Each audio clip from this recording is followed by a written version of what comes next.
Hello Jain साथियों, मैं लेके आया हूँ आप लोगों के लिए विज्ञान के 200 प्लस महत्वपूर्ण क्वेश्चन जो कि फिजिक्स, केमिस्ट्री और बायोलॉजी से होने वाले हैं।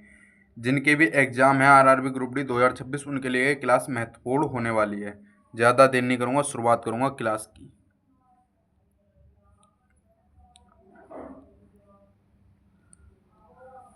सभी सरकारी परीक्षाओं के लिए विज्ञान के 210 सबसे महत्वपूर्ण प्रश्न जो मैं आप लोगों को इस क्लास में जो है कराऊंगा, जो कि आप लोगों के फिजिक्स, केमिस्ट्री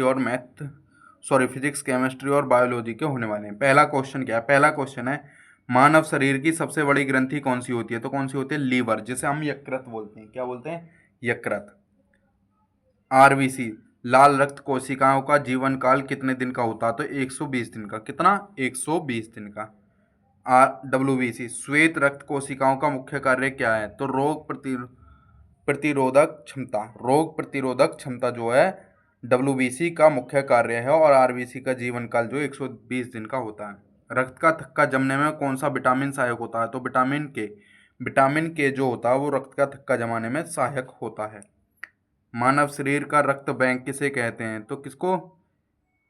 स्पेलिन, मतलब प्लीहा को। किसको? प्लीहा को।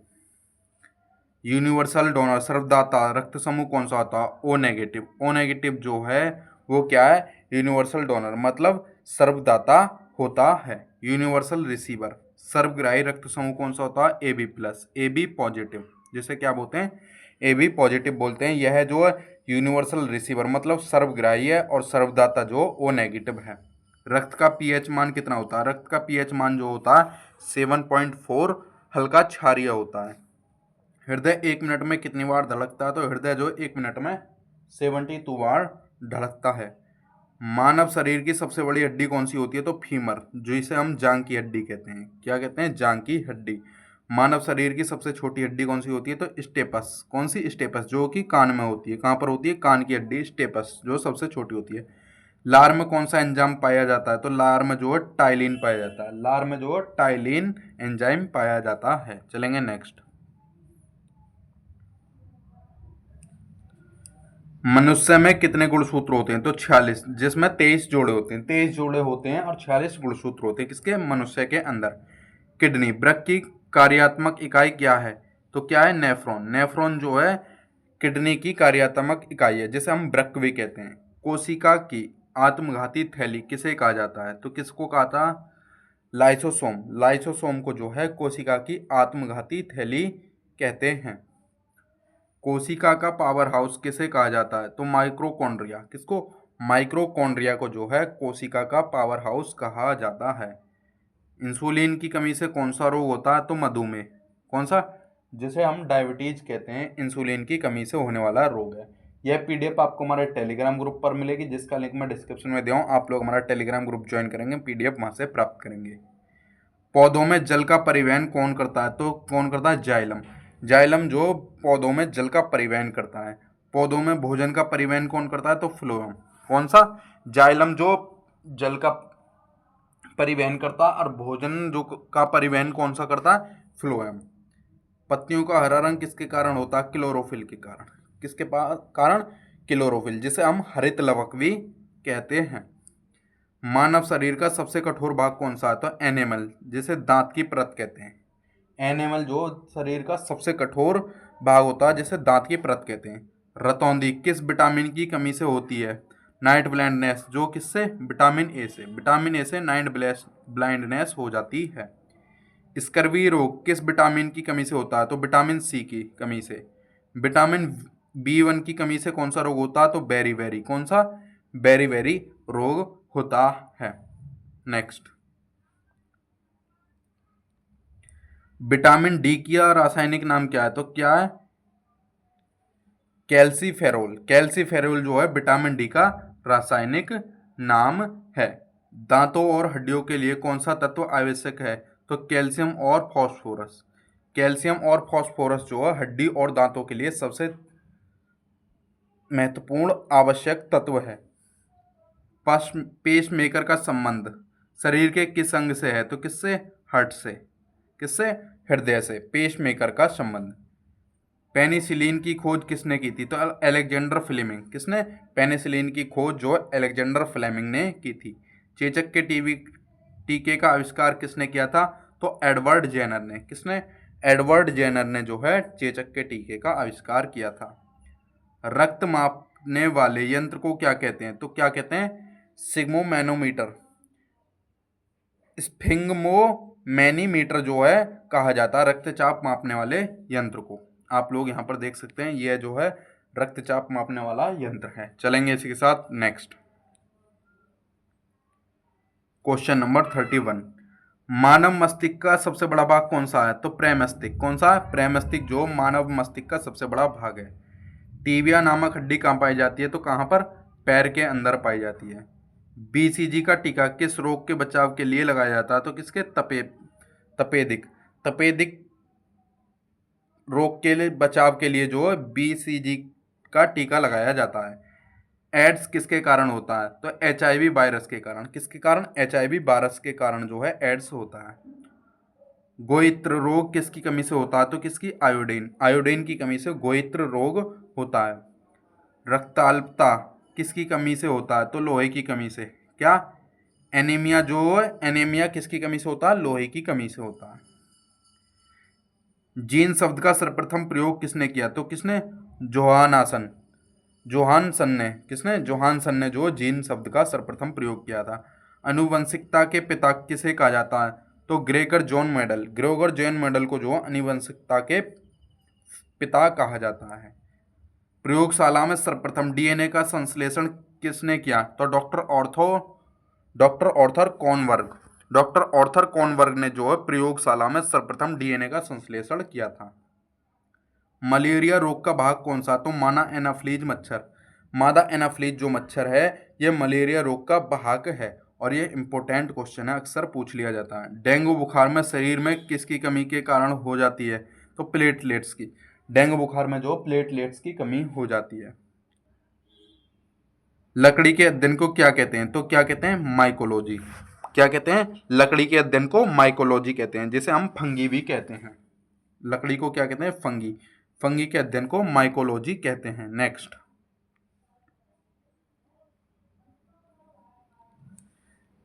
शैवाल के अध्ययन को क्या कहते हैं? फाइकोलॉजी। क्या कहते हैं? फाइकोलॉजी। सब्जियों और फलों को धोने से कौन सा विटामिन निकल जाता है? तो विटामिन सी। सब्जियों और फलों को धोने से विटामिन सी निकल जाता है। मानव त्वचा का रंग किसके कारण बनता है? तो किसका? मेलानिन के कारण। मेलानिन के कारण जो मानव त्वचा का रंग बनता है। पित्त रस कहाँ जमा होता है? पित्ताशय में। कहाँ पर? पित्ताशय में जो पित्त रस जमा होता है। पित्त का निर्माण कहाँ होता है? तो यकृत में। कहाँ पर? लीवर में जो पित्त का निर्माण होता है। मानव शरीर में कुल कितनी हड्डियां होती हैं? तो मानव शरीर में कुल 206 हड्डियां होती हैं। नवजात शिशु में हड्डियों की संख्या लगभग 300 होती है। कितनी होती है? 300। मानव शरीर की हड्डियों से जोड़े जाने वाले ऊतक को क्या कहते हैं? तो क्या कहते हैं? काडरा। क्या कहा जाता है? काडरा कहा जाता है। हड्डी से हड्डी जोड़ को क्या कहते हैं? लेगामेंट। क्या कहते हैं? लिगामेंट। लिगामेंट कहते हैं हड्डी से हड्डी जोड़ को। कोशिका के अध्ययन को क्या कहा जाता है? तो क्या कहते हैं? साइटोलॉजी। क्या कहते हैं? साइटोलॉजी कहते हैं किसको? कोशिका के अध्ययन को। स्थिर का अध्ययन क्या कहलाता है? हेमेटोलॉजी। क्या? स्थिर। स्थिर का अध्ययन जो है हेमेटोलॉजी कहा जाता है। मनुष्य के सौंदर्य का अध्ययन क्या कहलाता है? कैलोलॉजी। क्या कहते हैं? मनुष्य के सौंदर्य का अध्ययन जो कैलोलॉजी के द्वारा किया जाता है। मानव शरीर की सबसे लंबी कोशिका कौन सी है? तो तंत्रिका कोशिका। कौन सी है? तंत्रिका कोशिका जो मानव शरीर की सबसे लंबी कोशिका है। क्षरण केंद्र शरीर के किस भाग में स्थित होता है? तो मेंडुला ओब्लेगेटा। ओब्लोगेटा। मेंडुला ओब्लोगेटा में जो है क्षरण केंद्र की सब भाग जो स्थित होता है। मूत्र का पीला रंग किसके कारण होता है? यूरोक्रोम के कारण। किसके? यूरोक्रोम के कारण जो मूत्र का रंग पीला होता है। वृद्ध होने की प्रक्रिया के अध्ययन को क्या कहते हैं? जेरोलॉजी। क्या कहते हैं? जेरोलॉजी। कैंसर के उपचार के लिए कौन सी सक्रिय गैस का उपयोग किया जाता है? तो किसका? रेडॉन का। किसका? रेडॉन का। दूध का खट्टा होना किसके कारण होता है? लैक्टोबैसिलस बैक्टीरिया के कारण। लैक्टोबैसिलस बैक्टीरिया के कारण जो दूध का खट्टा होना महत्वपूर्ण कारण बन जाता है। नेक्स्ट 61, मधुमक्खी पालन का अध्ययन क्या कहलाता है? मधुमक्खी पालन का अध्ययन कहलाता है एपीकल्चर। रेशम कीट पालन का अध्ययन सेरिकल्चर। मछली पालन अध्ययन को पीसीकल्चर कहते हैं। पक्षियों का अध्ययन को ऑर्निथोलॉजी कहते हैं। क्या कहते हैं? ऑर्निथोलॉजी कहते हैं। फलों के अध्ययन को पोमोलॉजी कहते हैं। कीटों के अध्ययन को एंटोमोलॉजी कहते हैं। क्या कहते हैं? एंटोमोलॉजी। रक्त का थक्का न जमने वाला आनुवांशिक रोग कौन सा है? तो हीमोफीलिया। कौन सा? हीमोफीलिया जो है रक्त का थक्का न जमने वाला आनुवांशिक रोग है। क्लोरोफिल के केंद्र में कौन सा धातु तत्व है? तो मैग्नीशियम।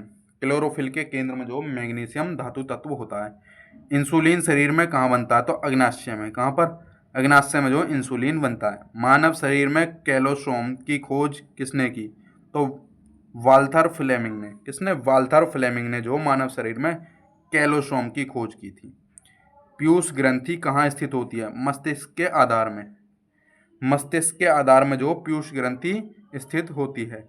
किस ग्रंथि को मास्टर ग्रंथि कहते हैं? तो पीयूष ग्रंथि को ही मास्टर ग्रंथि भी कहा जाता है। नेक्स्ट,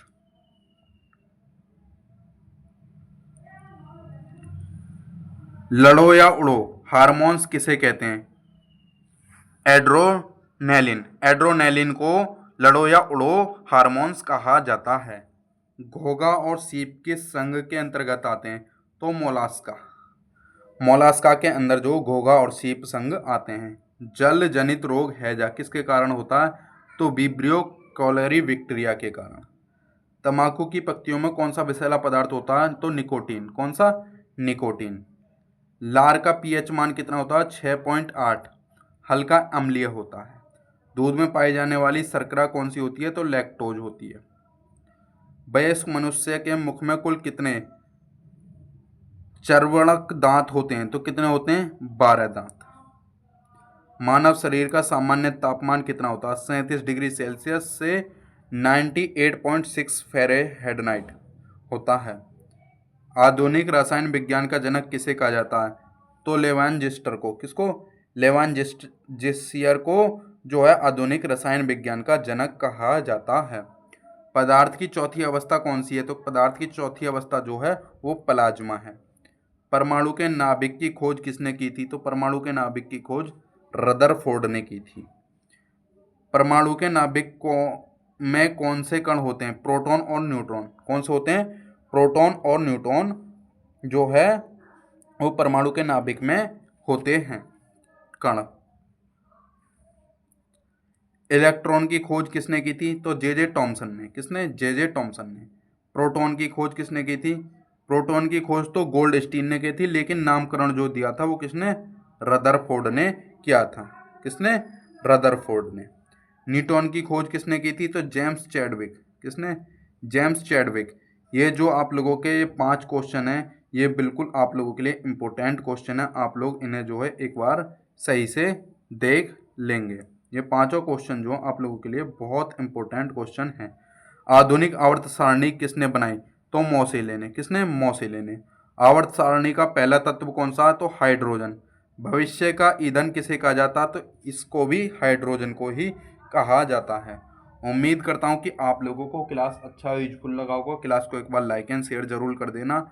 अगर वीडियो पसंद आया तो चैनल को सब्सक्राइब करें। अभी तो ये मैंने आप लोगों को पार्ट 1 कराया, मैं आप लोगों को पार्ट 2 में बाकी के बचे हुए क्वेश्चन जो है पूरे करा दूंगा। 210 क्वेश्चन जो मैं आप लोगों के पूरे कराऊंगा, जिसमें से अभी मैंने 90 क्वेश्चन कराए और आप लोगों के 120 क्वेश्चन जो है बचे हैं। तो 120 क्वेश्चन जो मैं नेक्स्ट क्लास में आपको कल करा दूंगा। तो जिनका भी ग्रुप डी का एग्जाम है उनके लिए ऑल द बेस्ट।